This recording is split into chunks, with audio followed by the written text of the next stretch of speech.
Original post, December 7, 2021. Okay, so this girl I know from high school is getting married. We're both 22, for reference. In our senior year of high school, she got pregnant, with baby daddy A who'll be referred to as Adam. Her super conservative parents kicked her out and she ended up moving in with a friend's family. She barely graduated high school. The only reason she did was because of the generosity and support of our teachers and students who volunteered to help her, which is how we met. We were in the same law class in the morning, and she had the worst morning sickness that really affected her ability to be in class. So, I took extra notes for her, tutored her, and brought her stuff if she hadn't come back by the bell. I wasn't the only one who did stuff like this for her, and I know she really appreciates all the assistance we gave her. She had the baby a month after we graduated. She'd signed up for a 911 dispatcher course after high school because where we live it's a good steady job, with opportunity for certificates and promotions.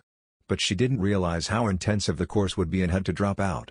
She started working at a grocery store bakery, just until she had a better plan. Adam started an apprenticeship while working part-time at a hockey rink, and proposed to her literally the day of her 18th birthday, and brought up marriage because it's the right thing to do, and she was always refusing. She started cheating on him after a while, we're all 19 now, and eventually leaves him for another guy because she's pregnant again, and it is far more likely that this guy, baby daddy B who will be referred to as Brad, is the father of the child. Neither of them can afford lawyers, so getting any kind of custody agreement is a mess, and then their parents got involved and they did a 50-50 split, still not made official. She has the baby, that does turn out to be Brad's, and everything is okay for about 9 months. When she finds out Brad has been cheating on her with his TA, Brad decides to pay child support but doesn't really want contact with the kid, only around holidays and one weekend a month for his parents' sake. She moves back in with her parents, we're all 20 now, who only accept her back because there's grandchildren around. On the plus side, when she's 21 she gets to take that year-long dispatcher course, and passes with flying colors. After working as a dispatcher for a year, we're all 22 now, she meets a police officer we'll call Chad, who's 26 and married. And Adam's second cousin, I can't remember how they're related, just that Adam and Chad are related somewhat distantly. She has an affair with him. Infidelity is super common among cops apparently. She gets knocked up, his wife divorces him, Chad proposes because it's the right thing to do, she accepts, and her parents kick her out again for being a, insert expletive here, she moves in with Chad with her 2 kids.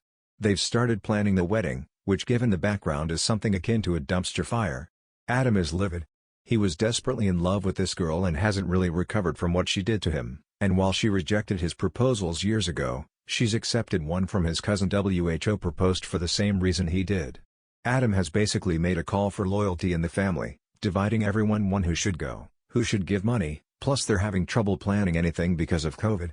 Her parents have outright said that they're not going, along with half of her family, and her younger sister has been going around and sabotaging what plans they can make. She has asked me to be a bridesmaid. I said that I couldn't because I live in a different province now. But the truth is, I do not want to be wrapped up in that mess in any way. I'm just watching the arguments and events unfold on social media because this is quite honestly the most entertaining thing I've seen all year. It's weird to me that she even asked because we're not friends, we never have been. We were friendly strangers in high school, I just helped her out for one class because she needed help, and I could give it to her. I was just being nice. But based on how she turned out I'm just sad for her. 3 kids in 4 years. And she's alienated so much of her friends and family because of her actions, and I'm torn between feeling sorry for her and putting my head in my hands. Edit 1. First off, all of your comments are hilarious. Second, I'm going to answer some of the common questions. We're from a city with over 400,000 people, she just comes from a neighborhood that is made of either Bible thumpers or white trash, with no in between. But the high school we went to was in a completely different neighborhood than that. Our school had a pretty good sex ed course, and they gave out free condoms and had resources to help girls get birth control, and they had programs in place for if students ever got pregnant or were going to be teen parents. They also had one of those classes with the dolls for girls who were high risk at teen pregnancy, but she wasn't high risk so she wasn't in that class. I don't know if BC just didn't work for her, or if she never tried it. She started alienating her friends after the affair with Chad came out, because people weren't exactly jumping for joy that she'd broken up a marriage. Chad and his ex didn't have any kids thankfully, so there were less obstacles. When people weren't immediately ecstatic for her, she started getting very snippy, rude, and was calling the female dogs out, on social media for not supporting her new relationship or pregnancy. People are also worried that Chad will cheat on her. If he'll cheat with you, he'll cheat on you, and think she should avoid marrying him so that she can just leave him if it happens. I'll give you updates as they come out, but so far it's just a lot of yelling on social media, mostly from her, some relatives slut-shaming her, and people who were just really worried about her because, as funny as this is, this doesn't seem like healthy behavior. Edit 2. First off, I realized I never gave this girl a name. For the sake of clarity, we'll call her Beth. I realize that I didn't mention this before, but all of these are fake names. Second, to everyone commenting that Chad is at fault for his marriage breaking up, believe me, I'm well aware of that. It is his ex-wife and her family and friends who solely blame Beth. Chad is also older than her and has more life experience, so I do believe that he could potentially be taking advantage of her naivety. However, she is also an adult who is capable of making her own decisions and has chosen to make poor ones in the past. Third, people who are upset that I'm posting this story here, claiming I'm humiliating her. She has been posting about this mess on every social media platform she has since they got engaged in July.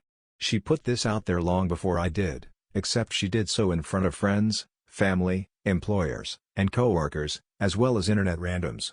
Fourth, despite getting engaged in July and attempting to start planning then, I was only asked to be a bridesmaid 3 days ago. I knew that there was a mess going on but I didn't really pay attention to it until she asked me to be a bridesmaid. I tried to ask what was going on. I said that she should talk to someone, but when she completely brushed me off, I checked her Facebook and Instagram and found out about all of this. Fifth, I realized that I didn't really talk about how disastrous the wedding planning has been going. See, here you go. They've had to rebook 3 times because venues and vendors kept canceling when infection numbers got worse even though their wedding was months away. Beth has been flipping between having the wedding while she's pregnant saying she's proud of her bump, and wanting to wait until they're born because she feels fat, which is unfortunate because she's been breaking down due to her insecurity on a public platform. Beth is currently 7 months pregnant. Beth's great aunt was going to give her her wedding dress to wear, but Beth's mom freaked and stole the dress from said aunt before Beth could get it and is now keeping it. The great aunt says she's too old to get in a fight and has shrugged it off. Chad's immediate family is paying for the wedding and has been cut off by the rest of their extended family for choosing Chad. Beth's wedding colors are pink and green, which is usually a nice combo, but the specific shades don't go great together. They're her and Chad's favorite colors, which is fine, but she literally made a video talking about these colors for 14 minutes on her Instagram and both of her kids are just full-on bawling in the background and she's ignoring them, and she's gotten some flack for that. Adam is finally settled into his trade and has now hired a lawyer and is trying to get primary custody and not allow his daughter to go to the wedding. She's planning a Zoom baby shower and bachelorette party and has set out a registry, and she's asking for crazy expensive things. She's also set up a GoFundMe to help pay for a honeymoon and is making a lot of posts about how no one loves her cause the fund only has $1,267 of the $20,000 she wanted. I'll update when I can but I'm still in school and while I do want to help her, she's refused help offered in the past and there's only so much of this I can take mentally right now. Update 1. Hey everyone, so some stuff has gone down, and it doesn't look like it's over yet.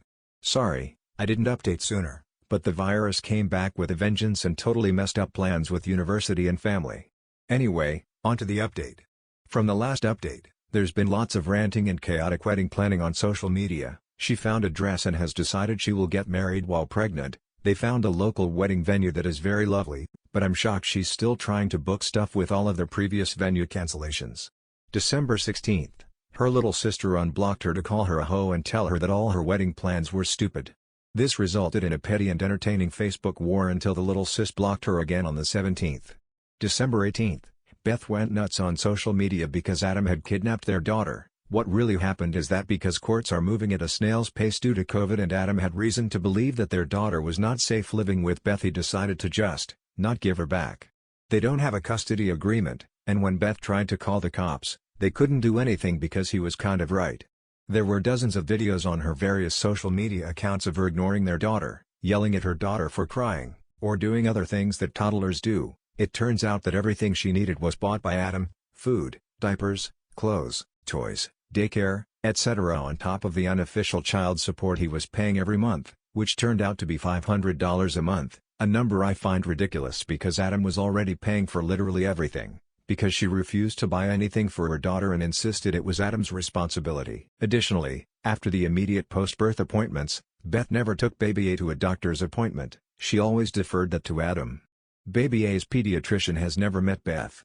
Beth even tried to get Chad to push back or intimidate him or something, but the local police where we live are under one hell of a microscope after a bunch of dirty cops got busted a couple of years ago. Basically, the cops, and the social worker they ended up calling, ended up saying there was nothing she could do until they get to court. The social worker tried to get her to go to therapy and parenting classes, but Beth refused and went on a 15-paragraph long rant on Facebook about how she doesn't need parenting classes or therapy, and called the social worker some choice words. December 19 through 24, just a bunch of ranting on social media, calling everyone who doesn't enable or justify her behavior slurs, and a whole bunch of other horribly creative things. Also, both she and Chad are under investigation at work now, but she has no idea why. I'm going to take this time to remind everyone that 99% of this info is coming from her public social media pages where her coworkers, friends, and place of employment is listed. December 25. I am officially embarrassed to know this woman. I didn't go on her Facebook page until the evening because I didn't want to deal with drama, first thing in the morning, on Christmas. In the morning, she put on a very beautiful blue maternity dress, got Chad in his police blues, and Baby B in a purple romper, and then live-streamed her and her family going to the courthouse to get married on Christmas Day. According to her Twitter, part of this was because their newest venue canceled on them after COVID numbers spiked. Overall, a pretty tacky thing in my opinion because she stated plain as day, several times, that she intended her wedding anniversary to eclipse Christmas for her children because it's just so much more special, you know? But here's the thing, the courthouse isn't open. Because of COVID for one thing, but also because it's Christmas and Canada has a predominantly Christian history. She proceeded to have a full meltdown, and when Baby B cried because, you know, the kid's mom was screaming up a storm and scaring her, Beth called her a C-word. Yup. So done with this woman. December 28. I ran into her at a vaccine clinic cause we were both getting our booster shots. She didn't recognize me at first but one of my old bosses, because I used to work at the hospital the vaccine clinic was in, called my name and said hi. So she came up to me after my old boss had left. We talked a bit while we sat down for the mandatory waiting period after getting the shot. She asked how I was but didn't even wait for me to respond before she started ranting and complaining about her life. I was just going to sit there until the time was up and then just politely make my exit, but when she started talking shit about her kids something inside me snapped. I just said, "Do you even like your kids? Do you like being a mom?" She got pretty quiet for a second and then said no. I don't know. Her voice and demeanor completely changed and we just sat in silence until our time was up. I said goodbye but it was really awkward. December 31st, I just looked at her feed and, this is such a shocking what the actual frick moment. She's thinking about giving up her kids. She went on about how recently she was asked if she liked her kids or being a mom, and how she realized that she didn't. She hates her children and blames them for ruining her life, and how she doesn't want to be a mom. I mean, nothing is official yet, but what the hell? I'll update as stuff happens now that I have the time, but this whole thing has been a big giant mess. Also, sorry for any formatting or grammatical errors, I'm not used to using Reddit on my PC.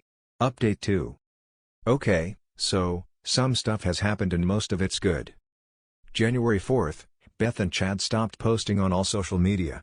I was actually a little worried she died. I mean this woman posts everything short of her trips to the bathroom on Instagram. Oddly enough, this got people messaging or interacting with her social media pages because she was usually the one to start contact, and that contact was usually yelling. No one heard from them, and some people started to be like, should we call the cops for a wellness check? Until Chad posted a status saying that they're fine but are busy, please stop trying to contact us right now. Everyone listened but it was weird. January 11th, I got a notification that Beth and Chad are active on social media again. But I didn't feel like drama so I didn't check out any of their posts. January 12th, she messaged me on Facebook asking me to be her maid of honor. She also kept going on about the resort in Cancun that she and Chad were looking to have their wedding at. This coming February. The virus is really bad where we are, so no one should be traveling anywhere. I've actually had to delay my trip back to the province where I go to university. No one should be traveling anywhere. Beth also found out that Chad was cheating on her with one of her coworkers and called the woman a home wrecker on Facebook, tagged her, and posted the texts she found on Chad's phone. But Chad is the love of her life, so she's forgiven him, but not the other woman. Which I find very hypocritical, considering how she and Chad got together. She also sent pics of possible bridesmaid dresses, and they are the most hideous dresses I've ever seen. I know that some brides do that thing where they want to look a million times better by comparison, but this was just ridiculous. One of them looked like a partially deflated balloon with feathers strapped to it. She also openly admitted that she expected everyone attending to pay $3,000, $2,000 would go towards the guests' stay at the resort and $1,000 would go to her and Chad, and they will expect wedding gifts, so that they could get their room for free. Apparently, she talked to someone at the resort, and if she got enough people to book their rooms, she and Chad would get theirs for free. She also wanted the money to be given to her instead of directly to the hotel so that people wouldn't realize that she was taking $1,000 of their money. Beth sent me a pic of the wedding dress she wanted, and it's definitely a clubbing dress. If that's what she wants, that's fine, but she wants all the guests to be dressed black tie. And she's already sent a list of unreasonable requests, such as all women must wear heels for a wedding on the beach. No one is allowed to have a baby or be pregnant. Girls must have longer than shoulder-length hair. Boys must have very short hair, only an inch or two long. No one is allowed to be skinnier than her. She will be providing diets for everyone attending based on how she wants us to look. She and Chad must get bachelor and bachelorette parties both in Canada and in Mexico that need to be fit for a king and queen, and both must be paid for by anyone but the bride and groom, cause that's just tacky. No unnatural hair. No tattoos. You have 5 tattoos, Beth, and in the dress you want all will be on full display. No one is allowed to talk to her directly. They must speak through the maid of honor and best man. Honestly, there's a lot more, but I didn't feel like typing all that out. She's posted the list on Facebook and Instagram, and people are already calling her a bridezilla. I was also just kind of weirded out because aside from the previous convo at the hospital and when she originally asked me to be a bridesmaid, we haven't spoken since high school. So I respectfully declined, stating that the virus and school were my top concerns right now. Then, I decided to check her socials to see if she'd posted anything. She hadn't. Everything was basically how it was before the hiatus. Except her kids are nowhere to be found. No look at my cute baby pics with kids crying in the background of her videos. Nothing. Though, based on her new pics of herself, she's given birth to baby C. I mean, she's definitely still recovering, but she also definitely had a baby, and that baby is not on any of her socials. So when she responded to my decline with an attempt at guilting me to be her maid of honor, I asked her where her kids were. This was her response. "Oh, I left them at the side of the road on our way home from the hospital. Those moochers could walk home." I was like, please tell me you're not being serious, especially because it looks like she had the baby days ago. And she replied, "I was just joking. You shouldn't be so serious all the time. Honey, you made a joke about child abandonment. You're not being serious enough." And then I finally got the update on the kids. Baby A is still with Adam. Beth signed away her rights. Baby B and baby C have been given to a mutual cousin of Adam and Chad who is infertile. To be honest, I didn't need that last tidbit of info, or the 3-paragraph long rant about how God hates infertile women. I didn't even read all of it. I couldn't, and I didn't think that Beth could be so cruel to even think those things. I checked out the Facebook page of baby B's grandparents, and they're happy with their grandchild's new parents. It looks like the cousin and her husband, and welcoming them to the family as another set of grandparents, and will let them have access to B. So yay. One thing I do need to stress though is that because of COVID the courts in our areas are either moving at a snail's pace or closed, so none of this is official, but Beth has signed paperwork and all that needs to happen now is presenting that to a judge. And when I rejoined our convo, she said the doctor she had for baby C gave her birth control, and she was surprised cause after her first pregnancy she asked her doctor for it but he refused to give her any. She mentioned that her old doctor was also her mom's and sister's doctor. She ended up asking the doctor who delivered baby C to be her new doctor, so I hope that works out. After learning all this my convo with Beth started to go downhill. Beth, wait, did you actually think I would just leave my kids at the side of the road? I just didn't want to be a mom, but I wasn't a bad one. Me, Beth, I think that you've been through a lot of trauma in the past few years, and that it's gotten to you mentally and that you should speak to a professional. Beth, what? You think I'm crazy? Me, no. I think that getting kicked out as a teen because of a pregnancy and having your family actively reject you and try to sabotage you must have been very painful. Plus, pregnancy puts a lot of mental stress on women, and you've had 3 in such a short time span. I just want you to take care of yourself and get what you want in life, and I think that will start with you taking care of your mental health. Beth then calls me every cuss word, expletive, and derogatory word she can think of. One of the words she called me was a derogatory word about people from my ethnicity, and my blood is boiling that she thought it was okay to say that to me. So, I'm now on her hit list. She's been blowing up my social media all day. In her last Facebook post where she called me a slur, she said that she still expects a good wedding gift from me. Yeah, no. So I've blocked her on everything, and I've decided to completely cut off contact. This will be my last update. TLDR, Beth went on a social media blackout for a bit, had baby C gave up all her kids, baby A is still with Adam, baby B and baby C are with a mutual cousin of Adam and Chad, and baby B's grandparents have access.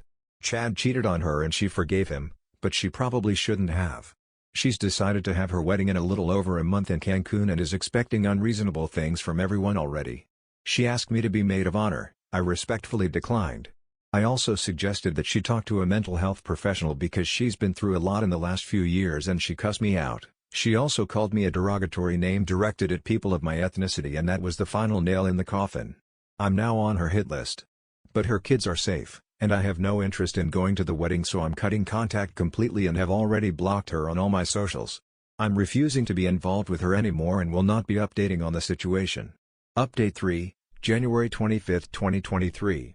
Hi, everyone. I didn't think I would be making another update, but here I am. I don't know if anyone will even care, but whatever. I saw a YouTuber do an entire video about this post on Facebook, and got so nervous that Beth was going to see it. Turned out, she's seen it and does not give a single damn, because as I pointed out, the majority of the info in this post came from her public social media. She also doesn't know who posted it, more on that in the update. I am still no contact with Beth and have no plans to change that anytime soon, but we have mutual friends who have told and shown me what's happened. First things first, she and Chad did get married, but they eloped. According to all sources, they are completely and utterly miserable though. Chad has proven to be an overall lazy and unfaithful husband, and Beth has really gotten into feminism, with a focus on reproductive issues, after she started using birth control, and Roe v. Wade getting overturned, even though we're in Canada, really caused tension in their marriage. As it turns out, Chad thinks that abortion is murder and that God created women for the purpose of making babies. Beth tried to argue that not all women want or should be mothers, using herself as an example, and then Chad went ahead and used her as an example of why women should be forced to have kids, because in the end, she gave kids to an infertile couple. She didn't take that well and said that her entire life and future was ripped away from her and destroyed the second she got pregnant with baby A. Adam was never slut-shamed or demeaned like she was, both at home and at school, which is a fair point. Myself and many others were helpful and supportive, but there were a lot of people who judged the hell out of her and said really nasty stuff, and that if she hadn't gotten pregnant she would have gone to college or university because she lost the general and financial support of her family with that positive pregnancy test. Chad has made a Tinder account. Beth was informed, but it doesn't seem like she gave a damn. So basically you could cut the tension with a knife. And with her family, her sister came out as gay and has been cut off from their parents. But she's got a partial scholarship, so she's doing okay. She and Beth are not on good terms but have met up and acknowledged that their parents messed them up by being religious nuts, and their parents encouraged them to be competitive with each other and sabotage each other. Apparently, their dad's motto is competition brings out the best in everyone. But they've talked and that's good enough for now. Neither Beth nor Chad have custody or visitation of their children, which Chad is starting to regret because he's suddenly getting more and more into the church and religion. Chad talked to Beth about getting baby C back, but Beth shut that down hard and warned the cousin who adopted baby C. Beth started going to therapy after she and Chad got married, which makes me very happy and excited for her. There was a rumor going around that Chad has a mistress, and it took me a while to confirm, but it's true. He's cheating on her with a paramedic, and she knows. Beth is fully aware. I don't know if she plans to do anything about it or just continue to ignore it, but I hope she leaves his ass. I'm still not going to talk to her. She crossed so many lines, but she's grown and improved a lot, and her life would be a lot better without that sack of scum in her life. Now, I have given a few details in my post that should have revealed my identity to her, namely her asking me to be her maid of honor. I have found out that she actually asked around 15 girls to be her maid of honor, without telling any of us about the others, because she was trying to get money from all of us and because her mental health has just been very bad, and she needed help. And of those 15, 8 have been going to school out of province, and of those 8 we all had basically the same classes in high school. And apparently doesn't remember our discussion at the vaccination clinic and had a major blow-up with everyone she asked to be maid of honor. So she knows it's one of 8 people and reportedly has no interest in trying to narrow that number down. TLDR, Beth and Chad got married, are miserable, have zero custody or visitation with any of their children. Chad's cheating and Beth doesn't appear to care. Chad is super sexist. Beth is a feminist now. Beth's sister is gay and they've talked but not reconciled. Beth asked too many girls to be maid of honor for money and doesn't know the identity of who made this post. Dear Beth, if this post gets forwarded to you or somehow graces your phone screen, leave Chad. He's trash and you'll be much better without him in your life. And though I'm not willing to talk to you again because of your words and actions, I do wish for you to have a wonderful and happy life. This might be the craziest wedding story I have ever read. Like, who goes to the courthouse on a holiday, especially one of the biggest holidays, without checking to see if they are open? Also, was she only having the wedding to try and get money from guests? Because there sure seem to be a lot of schemes to take people's money. Anyway, that's it for this video. Thank you for watching. If you enjoyed, please consider subscribing. I will see you in the next video.